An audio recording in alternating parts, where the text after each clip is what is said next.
There are people in the world who, even from a very early time in life, felt that their life would be part of some kind of great transition,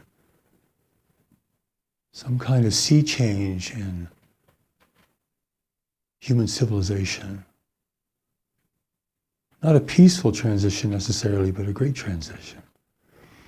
And of course, we all want to give definition to these deeper feelings, but rarely do our definitions account for the real scope of an experience that's coming from a deeper place within us.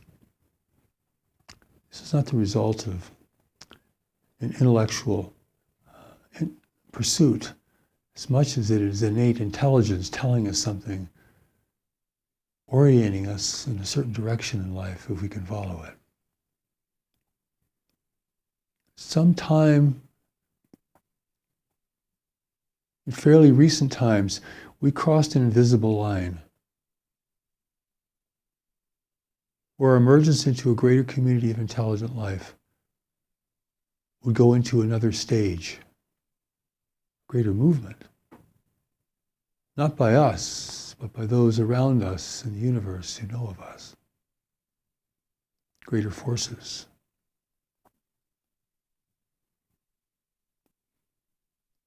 We don't know that moment and that time. We can't account for it perhaps in our own experience. We did not really create it. It just means we're part of life in a larger arena. An arena in which we have always lived. And now the time has come when our isolation is over. Prior to understanding this, people will think, well, we're in a great environmental crisis, which we are, or we're going to go through a tremendous economic or political breakdown and rebuilding, or perhaps we're in a spiritual renaissance of some kind, a great spiritual upliftment and opening. Everyone trying in their own way, using different words and ideas, to give voice to an experience that we're all having, that life is changing underneath our feet. It's not going to be the same world even of our parents.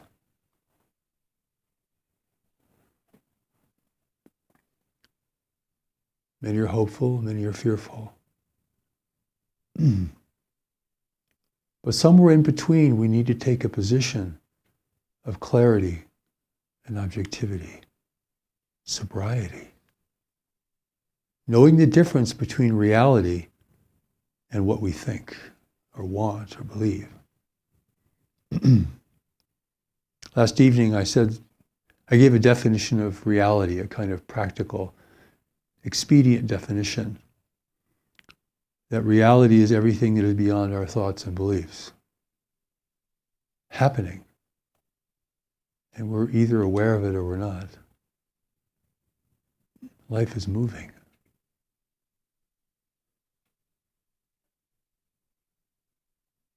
There are other races in the universe who seek opportunity here. They will present themselves as benign. They've been watching us for a long time. They will speak to our aspirations. They will speak to our failures. They will speak in such a way as to give us the impression that they can provide these things for us, that we seek and cannot find. The answer to our great and growing global problems. It's all a deception. Clever. We think the universe is full of war. Our movies are like that. Films are like that, but it's full of persuasion. War is primitive to advancing races. Destructive and often needless. We're entering an environment of persuasion. Some people think, well, they haven't destroyed us, so they must be our friends. But this is thinking that war is the template for how nations interact with each other in the universe around us, and that is not true. But how would we know that? We would have no way of knowing that. It's merely a supposition, but who can tell? But the revelation from God has, for the first time in history, thrown open the doors to the reality and spirituality of life in our local universe.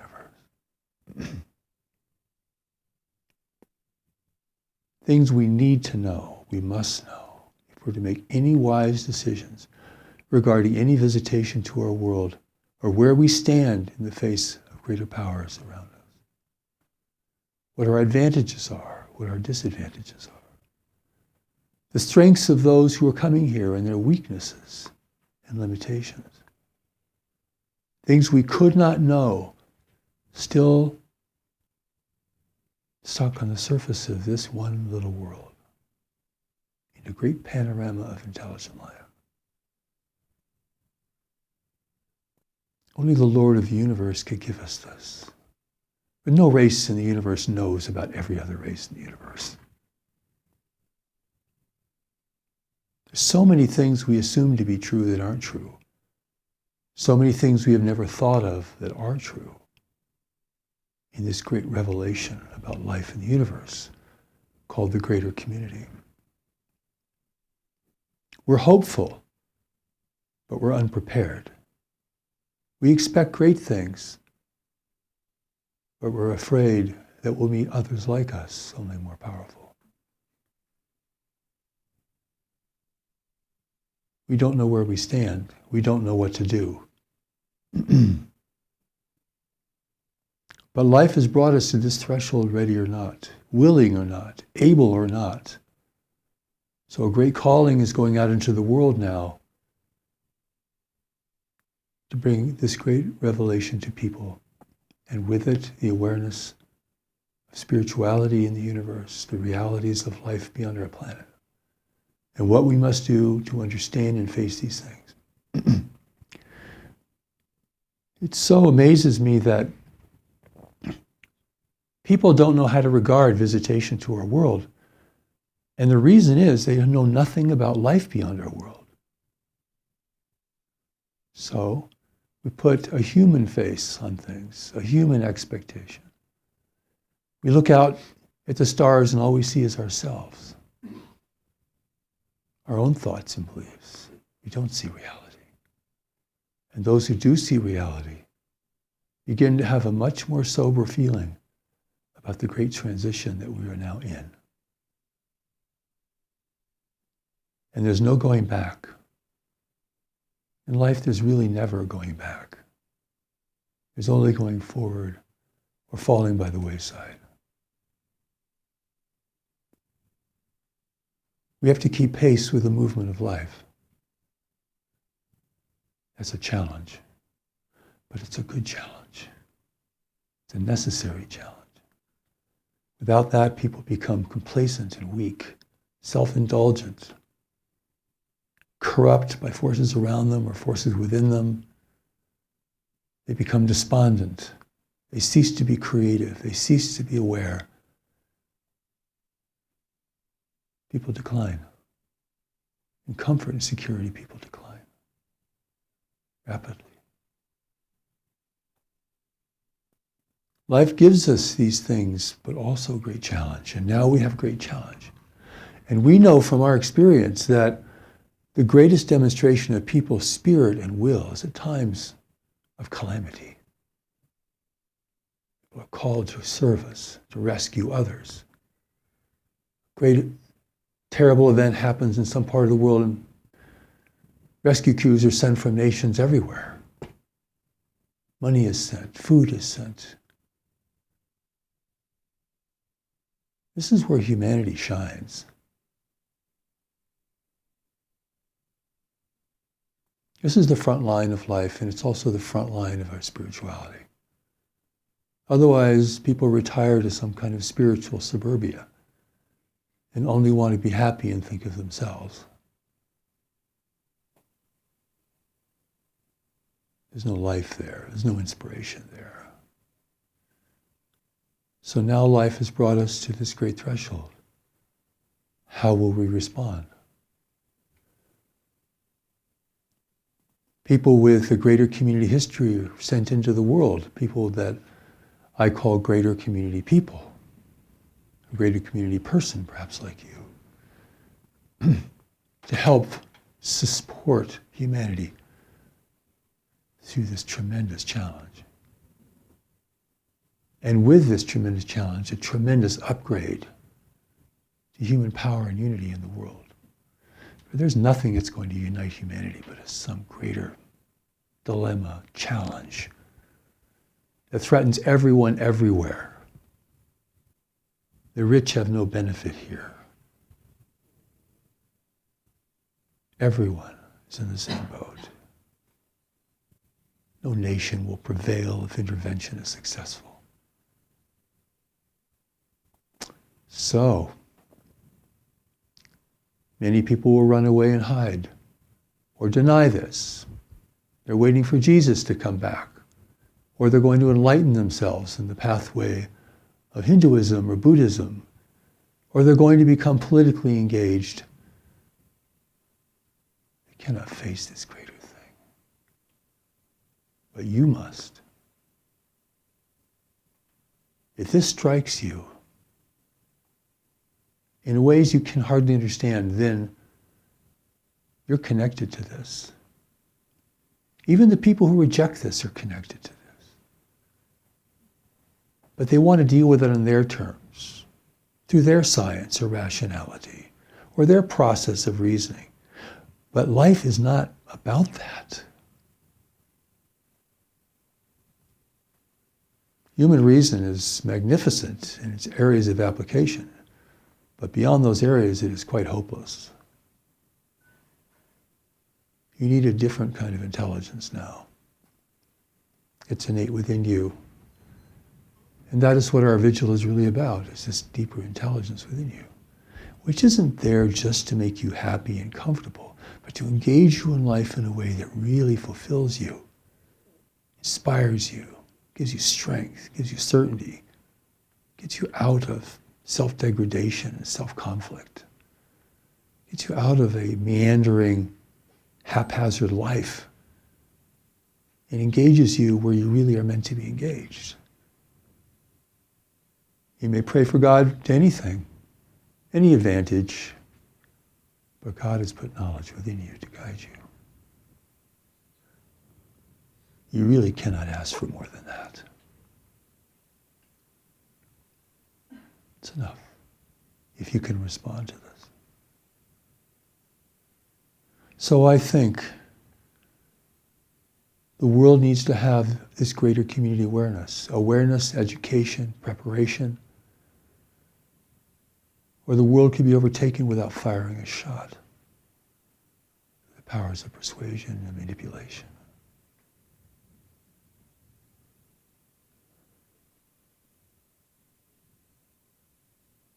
Some people become hopeless immediately. Without hope, they become hopeless. They go from exuberant and anticipatory to hopeless. Like they fell out of a 10-story building. It's the middle ground. Hope is weak without knowledge.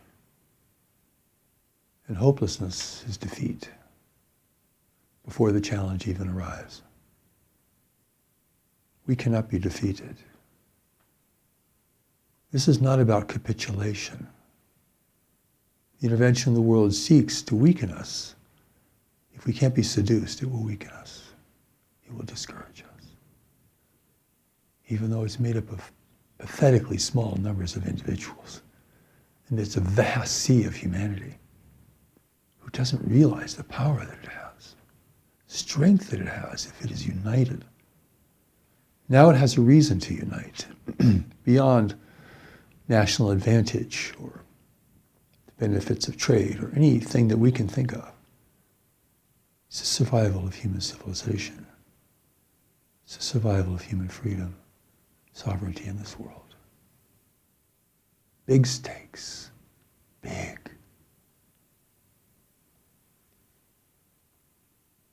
part of our message to you is what is big within you is connected to what is big beyond you. You may give your life to little things, but what is big within you is connected to the bigger picture for which you have come. And when you can begin to have the courage, it's not easy, but have the courage to face this and consider this and stay with it, already you begin to turn a corner within yourself. A corner from weakness to strength, from hopelessness to a deeper certainty and conviction. I'm a messenger sent into the world to be a vehicle to bring this great teaching to humanity. And for the messengers before me, it always looks hopeless. Anything important to do always looks hopeless.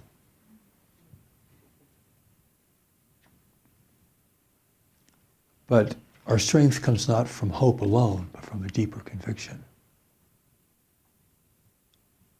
Okay, it's hopeless, but we'll do it anyway. Humanity is a sleeping giant, but its power cannot be used if it is still asleep. If it engaged in constant conflict with itself, which the intervention of the world will promote, it cannot turn its eyes to the universe. We have our backs to the universe. Undefended are our borders, unrecognized are our borders, unsupported are our borders. We have rights in this universe, but we do not even realize what they are. We know what has happened to the native peoples of the world facing exploration from beyond. This is a lesson of life. It is a lesson of intervention. We are now the native peoples of the whole world facing exploration and intervention. Let us not be foolish. Let us not be seduced. Let us not acquiesce. The power of knowledge within you will hold fast. Even when you feel weak, even when you don't know what to do, it will set you in a direction. It knows where you need to go. It knows who you need to meet. It knows what you need to do in life, but it must take you there. You must go without explanations. You must go because in your heart you know you must go. That is what heaven is looking for within you. Can you follow something without understanding it or having explanations? Because that's what will move your life. Humanity needs a greater community awareness now. Who will bring it to them? How will they find it? It is a magnificent gift. But how can people find it? I and those who work with me are doing everything we can to bring it to the world. But it's a big world. Not everyone has to be reached, but enough people have to be reached. Intervention could be stopped if human will was expressed out into the universe. The new message will explain this because otherwise we would never assume that to be true. We think force is what moves things. But if another intelligence can make you not want to resist, they've won you over without the use of force. They can weaken you by strengthening your weakness, by taking you astray, following peace or wealth or spiritual fulfillment, whatever will seduce you. But the real spirituality within us cannot be seduced. It will never fall for such things. This is the power and the grace that God has given you to use at this time. And this is the time. Every day now is important. Every year now is important. Every person who has a greater community heritage within them is important. But they must see clearly. There's too much seduction in the world. There's too much manipulation in the world. It is so easy to fall prey to these things. Too much human weakness. And already the feeling of the world has changed. The mental environment of the world has changed because there are foreign presences here, changing that environment. Perhaps you can feel this. Things don't feel the same as they did when you were a child, maybe. Something invisible in the atmosphere has changed. The world doesn't feel the same now. It's not just about political movements or economic changes. It's something else, much more pervasive. We have a stranger in our house changing that environment. And not everyone's going to feel it or know it or even accept it. But those who do must become strong. Must become prepared, not by themselves, because no one can prepare themselves for this. This is why there's a new message from God. Not just about personal fulfillment or bliss or happiness. If that is your only goal in life, you open yourself to all forms of seduction and persuasion. Something much greater. The protection of everything you value in this world. Protection of whatever freedom has been established in this world. Protection of all forms of human spirituality. Protection of human sovereignty and determination. This is how big this is. God's not going to speak again for anything except something extremely urgent. This is extremely urgent.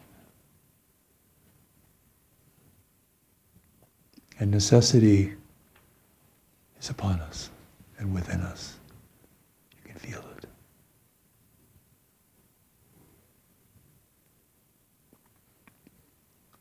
I can only point you to the revelation that will speak of all these things beyond what I can say, to answer your many questions which will surely arise, which will strengthen you, give you courage, determination, acknowledging the fear and uncertainty that exists, yes, but to show you where your certainty really resides and how to find it, to take the steps to that deeper knowledge within you. This is how God will give you strength and courage. It's an invisible gift that serves us even when we don't want it. Brilliant.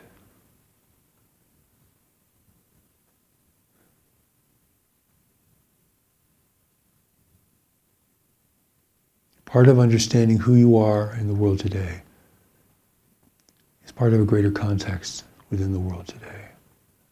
The great environmental change that is coming, the great ways of change, our encounter with the universe of intelligent life, the growing urgency for human cooperation, the cessation of conflict.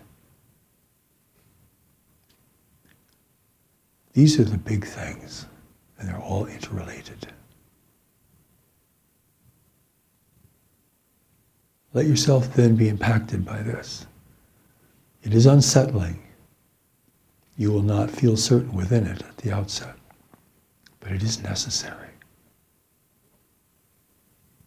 It will take you away from little hopeless things and engage you with important, deeper things. And that is where your sense of worthiness and well-being will emerge. I pray for this in you and in the world. I'm here for this. This is not about me. This is about everyone. I pray this power and this feeling will begin to emerge in you.